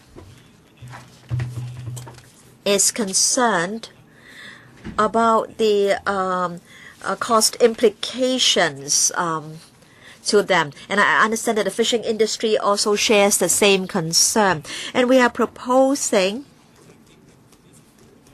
a tightening up from 0.5 to 0.05. We have taken into account two factors, supply and price. First of all, on supply, we've contacted major fuel suppliers, and they've told us that in Asia, the demand for low sulfur diesel is increasing. And so the trend is for them to provide more fuel of 0.05%. And so this is going to be the trend in Asia, that is more supply of 0.05% diesel. And then I understand that the industries are concerned about the cost implications. Now, some have said that the price difference is $2 per liter or 20 to 30%. Now, this is true, but then why is it that we are confident that we'll be able to work with the major oil companies, and so that when there is legislation to provide for the use of 0.05% fuel, then the price will go down. Now this is because if if there are different tanks for different types of fuel, if oil companies have to cater for the demands of different clients, and of course the operating costs will be high. And that is why you may now see that the price differential may be over 10% or 20%. But then if we legislate requiring that all vessels use this type of fuel, then in future oil companies will only be providing one single type of fuel for all local vessels. So the oil companies will be able to achieve savings on their operating costs. And so according to these oil companies, when the new LSD or low sulfur diesel is used, then the price differential will only be 1% or even less, or 7 cents in dollar terms. So that should be a reasonable and desirable situation. Yes, we understand that the industry will have to pay 1% more. But then if we can reduce the sulfur content in the fuel from 0.5% to 0.05%, then for the emission of SO2, there will be a reduction of over 90%. And so we are of the view that this is the preferred option or approach to be adopted. And then some of the deputations have commented on the timetable. They are saying that it seems that we are not being fair for ocean-going vessels. The change will start in 2015, but then for local vessels, we hope that the change can take effect next year. Now, in fact, our policy is to implement a measure when all the preparation work has been completed, in other words, when we are ready. Now, in fact, as early as in 2008, 2009, we started discussions with the ferry companies and other companies on the use of LSD, the cost implications, and so on and so forth. But then we were aware of the fact that if only ferries were to switch to low sulfur diesel, then the price of low sulfur diesel might be higher, and so we decided that there should be tightening up across the board for local vessels. Like if the legislation is passed in future, for local vessels as well as river crafts or river vessels, if they purchase diesel in Hong Kong, they will only be able to purchase this type of diesel. So it's in fact a fair approach. And then ocean-going vessels, we're talking about vessels coming from different parts of the world to Hong Kong, and we need to consider the supply of fuel for these vessels in Asia, and that's why we need to give the international shipping industry longer notice to make the necessary preparations. And then the selection of the two engines in the study, whether they are representative, and then maintenance. Now, in fact, two professors from Hong Kong U assisted us in the test, and there was a working group set up to comprising representatives of the local marine trades to monitor the the study. Now we set up a working group on upgrading the quality of marine light diesel in 2012, comprising representatives of the local marine trades. And in the working group, we discussed the difficulties encountered by the local marine trades. If the policy was adopted, and we discussed the issue of lubricity. And it was said that when they purchased the fuel, they did not specify the lubricity. It was because they believed oil companies would provide a diesel with adequate lubricity, and as a result there would not be problems in operation. And also in terms of lubricity, there would be a suitable type of fuel provided so as not to damage the fuel injectors and the fuel pumps. Now, at the moment, we have 0.001% sulfur used in some vehicles, and then vehicles 0.005.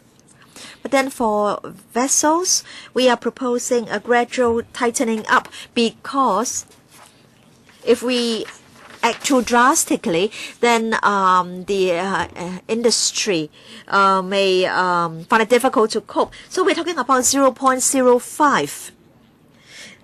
And in fact, we have places around the world where the vessels are adopting or complying with tighter standards. So Professor Leung helped up with the study, and concerning 0.05%, I think Professor Leung can confirm that they would not damage the engines. And for vehicle engines, they're using diesel with a much lower sulfur content.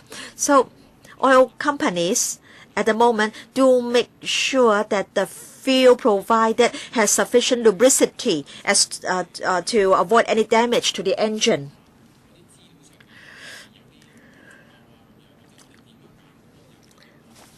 And then how we chose the two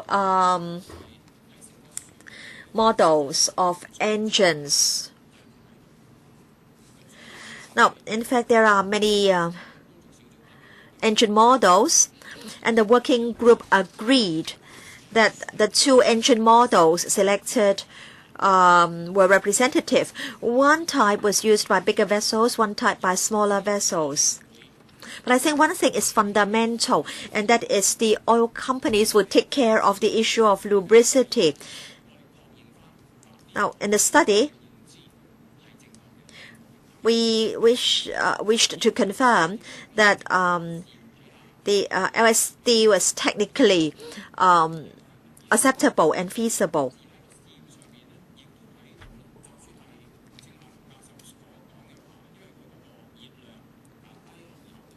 And concerning the heat value of LSD, it is lower, or the calorific value of LSD is slightly lower, and as a result, more fuel may be used. But then we're only talking about a difference of about 1%, more or less.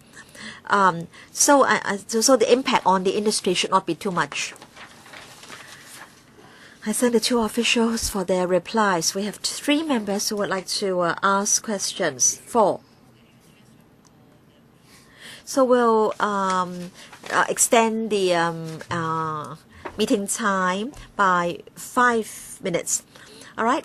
So each member will have 5 minutes. Sin Chung Kai, Stephen Ho, Frankie Yik, and Tony Che. Mr. Sin Chung Kai. Yes, thank you. In fact, we have been waiting for far too long for the switch to LSD. In fact, Hong Kong people's health is subsidizing the sector. Should we allow this to continue?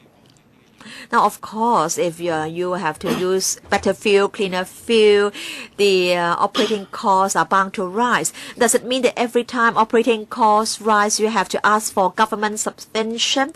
Now, so I think when operating costs go up, you will transfer the extra cost to the general public, to your passengers, to your clients. So can I ask you this question? By how much will your fares need to be increased?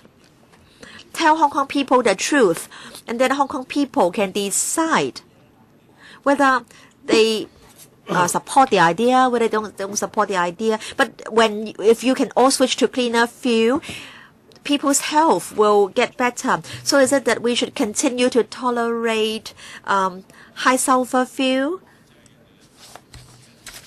So can I ask New World First Ferry Service, Hong Kong and Yamate Ferry Company, or Chu Kong Shipping? Now, if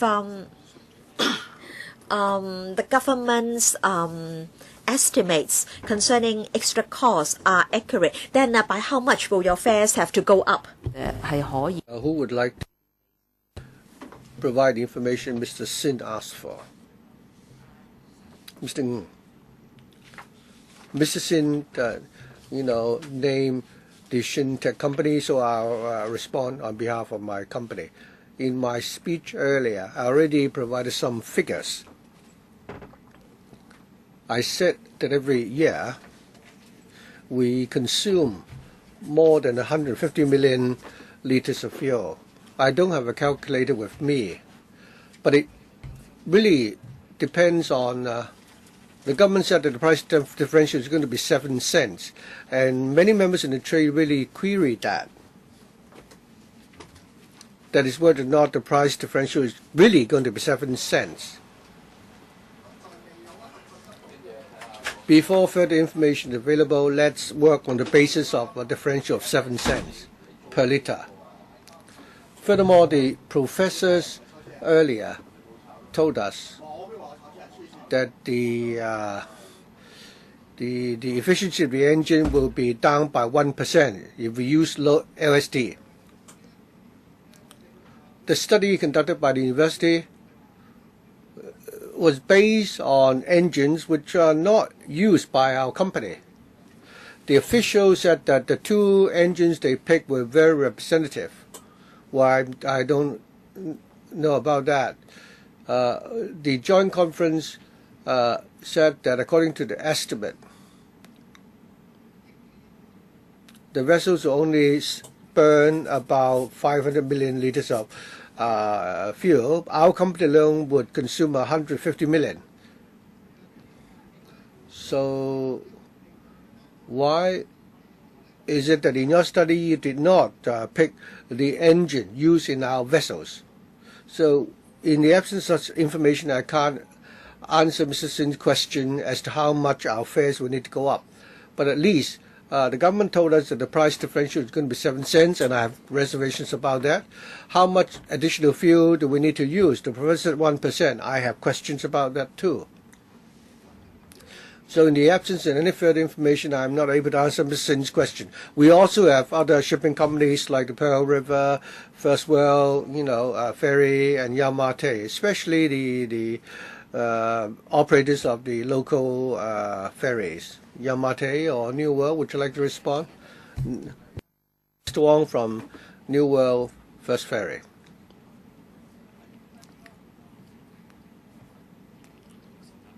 I'll need to find out what the impact is before I can answer the question. For the company, I think we more or less consume the same amount of fuel as Shin Tech. So if the differential is 7 cents per liter, you multiply that by the quantity, we're talking about a difference of 18 cents per liter. For 1 ton, it's more than $2 million, $200. So you multiply that by the amount we use every year. Mr. Ho Jun Yin, thank you. I think Mr. Sin asked a direct question. Additional costs will certainly be transferred onto the shoulders of the public. We do not have many fishermen representatives present here today, but I would like to speak on their behalf. Recently, the government has adopted many measures, for example, banning trawling, reclamation, infrastructure projects in the middle of the sea, and also the fuel switch on so on. All these have an impact on the fishing industry. The proposal to use low sulfur fuel, the impact may not be such that they have to increase. It will increase the cost by 10%, 20%. But the question is, what's the overall impact on those who operate on the sea? And already we have heard 3 initiatives today, affecting those whose operations are on sea. With all these measures which affect the trade, are these measures really so urgent? On the question of urgency, the emission by shipping vessels, how much is that? You have different vessels, running on waters. I mean, how much percent of the emission comes from local vessels? We don't want to do something which will affect the trade without helping improve air quality. And thirdly, a long-standing issue has not been resolved, and that is the question of fuel price. The government told us in the paper that compared with the heavy sulfur fuel, the light sulfur fuel will only be 7 cents more expensive. But how much will that differential last? We've asked the question many times, and we've not got an answer. As in the case of the compulsory requirement to take up insurance, at first we were able to cope. Subsequently, the insurance company increased the premium. So I think you will need to make projections for the projected increase in costs for the operators. I hope you will really come up with solutions to help us, tackle those problems. And also tell us how much of an impact would that be for them. Would you like to pose a question to the officials? Mr. Cheng is not present. He said he's the representative. Yeah, my questions are for the officials. To answer Mr. Ho's 2 questions. First of all, emission by shipping vessels. The EPD every year will take stock of the emissions from cars, vessels, and power plants. As we tighten the emission control standards, shipping vessels has become the major source of pollutants from trade level. Take sulfur dioxide, for example. The shipping vessels contribute 14%, RSP 30%, nitrogen dioxide 33%, almost a third. So under the circumstances, we believe that there is a need to come up with new measures so that we can lower emission by shipping vessels. It is necessary. Now my question is that the figures you quoted apply to all vessels running on Hong Kong waters or local vessels operating in Hong Kong. Well, the figures was the overall figures for all vessels. Of course, we can have detailed breakdowns regarding emissions from different vessels. For example, NOx. 1/3. I know those figures very well. They're in the papers. You talk about, early on you talk about fuel switch. How much by how much can it help reduce pollution? If it can help reduce pollution by 6%, then there is no such urgency for what you're proposing here. We can wait for a year or 2 before we do it. I'm not saying that we shouldn't do it, except that we need to do it prudently, instead of launching all these many measures at the same time. Regarding fuel switch, at birth, we want to reduce emission. Take nitrogen oxide, for example. 1/3 of the NOx comes from vessels, half of which from OGVs, half from river trade vessels and local vessels. For sulfur dioxide, the local vessels and river trade vessels contribute more than 10%. So we want to come up with different policies to tackle the source of pollution so that we will, have a clean environment. So the proposal to, upgrade the fuel to be used for local vessels is necessary. He has not answered my question. I mean, he gave us a global figure. I'm asking how much do the local vessels contribute to the emission? And he's not answered my 2 other questions. But then your time is up. I understand. I hope the chair, Madam Chair, will allow him the questions to answer the question. Oh, I'm sorry. There's only 5 minutes for you to ask a question and to solicit a response. Well, if the officials cannot provide all the answers members sought, then I suggest that you would, put in your questions in writing and ask the officials to respond. Mr. Chiming. First of all, I'd like to declare that I am a director of the Star Ferry Company. In the government's paper, background, the government say that the major source, marine vessels are the largest source of air pollution, and I don't agree. Here he's talking about all vessels coming to Hong Kong. I remember earlier in the shipping exchange there is a document. Before Ms. Christine Low became the Undersecretary, they conducted a study. The emission caused by local vessels is relatively small, but I don't want to discuss that today. I'd just like to respond to Mr. Low's question. The question facing the trade is the 7-cent differential. Since the officials are so sure, we know that that's the FOB price. The difference is 7 cents. But then the fuel will need to be shipped to Hong Kong. There's storage costs and delivery costs. What is the ultimate differential? This is what the trade is concerned about. Of course, I do not deny the result of the study by Professor Lau, but I would like members to also refer to a submission from the Institute of Engineers. And they've said that according to some information from the U.S., low sulfur fuel will, actually have an impact on the wear and tear of the fuel pumps. And they say the government should consider providing some subsidies for the operators. And Mr. Sin also asked a question in this relay. The trade is not saying that they are going to accept the 7-cent differential. What is more is that what happened is we want them to give us a written undertaking that the differential is going to be 7 cents. If it's more than 7 cents, will the Bureau, bear the responsibility? The former secretary said that we need to pay a price for environmental protection. The question is going to pay the price. You say power generation is power generator is the biggest polluter, and then subsequently the government suggested a different fuel mix, and then they can increase the tariff. The ferries can increase the fares and so on, but for the tugboats and the logistics operators who are operating in a different environment, if you are suggested that they increase the fares and charges, it's tantamount to asking them to close down. So I hope you really consider the question, that is, if the differential is not 7 cents, how are you going to deal with that? To answer Mr. Yik's question, after we've improved the quality of the fuel, the price differential, according to the information from the oil company, is 7 cents. And that it will not be more than 1% of the fuel price or cost. We've talked to the major oil companies, and that's the information they gave us. And we have no reasons to doubt their assessment.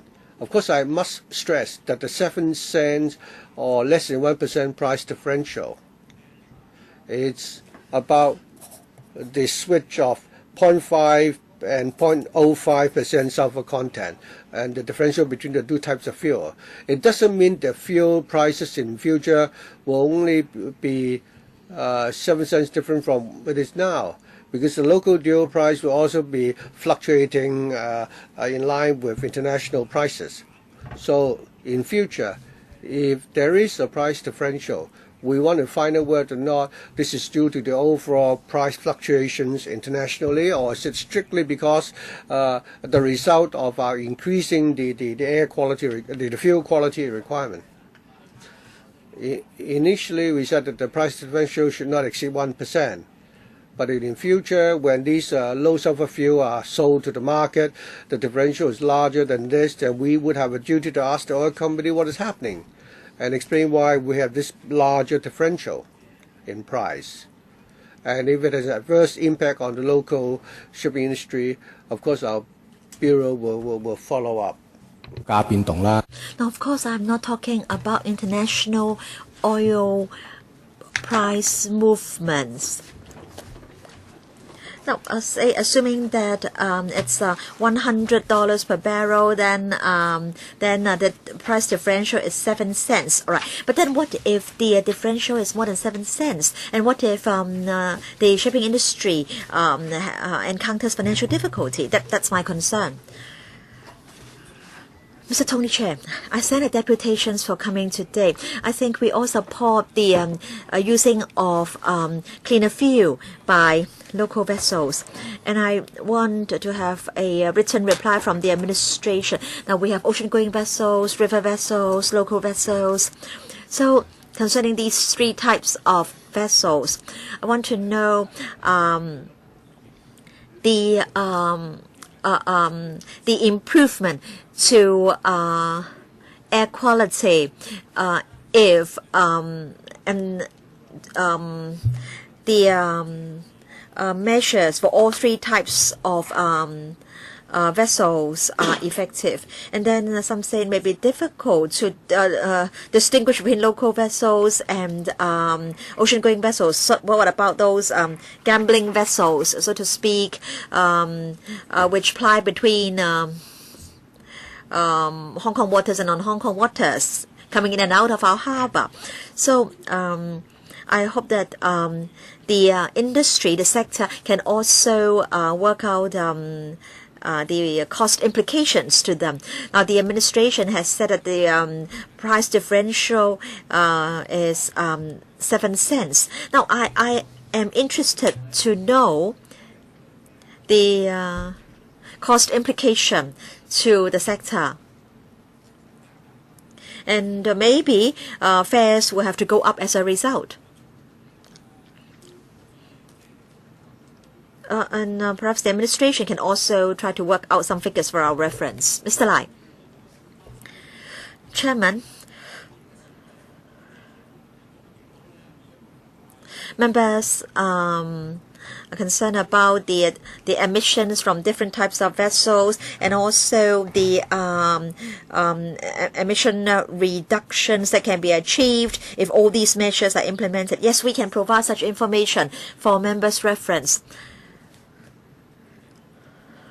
Concerning the cost implications for this for local vessels, local vessel operators, yes, of course, we can also come up with a rough estimate. For example, we can look at the fuel consumption of local vessels, total oil fuel consumption of local vessels last year, the fuel price, and then we'll take into account the extra 1%, and then we can come up with some estimates for members' reference. But then the sector is worried that the price differential may be bigger than 1%.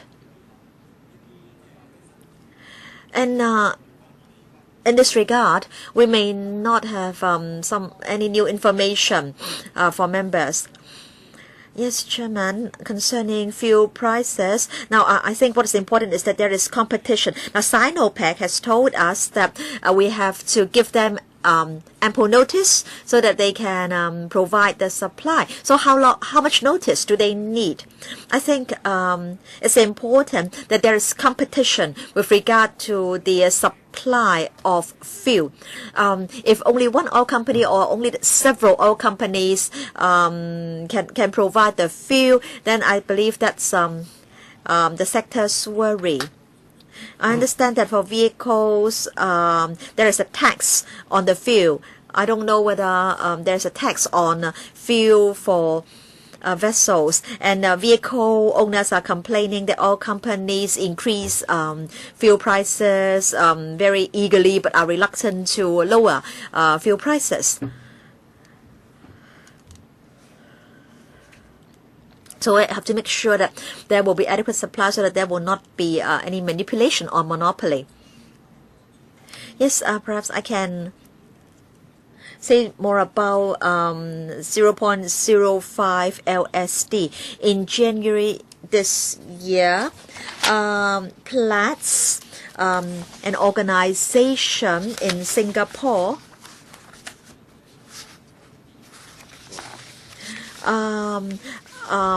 provided a platform concerning oil price assessments.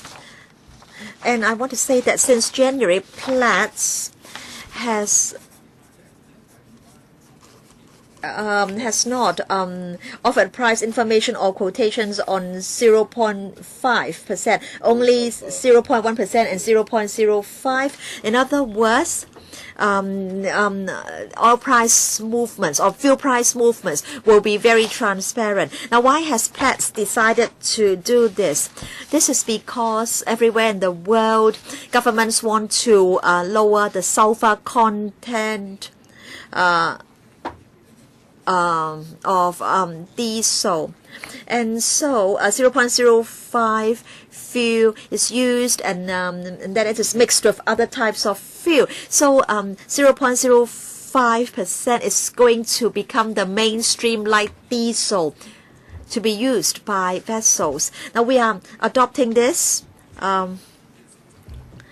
for Hong Kong, so that we'll not need to be worried about lack of supply, inadequate production, monopoly, and so on and so forth. So thank you very much for coming to this meeting, and I thank the deputations and the two professors for coming today, and also I thank Designing Hong Kong.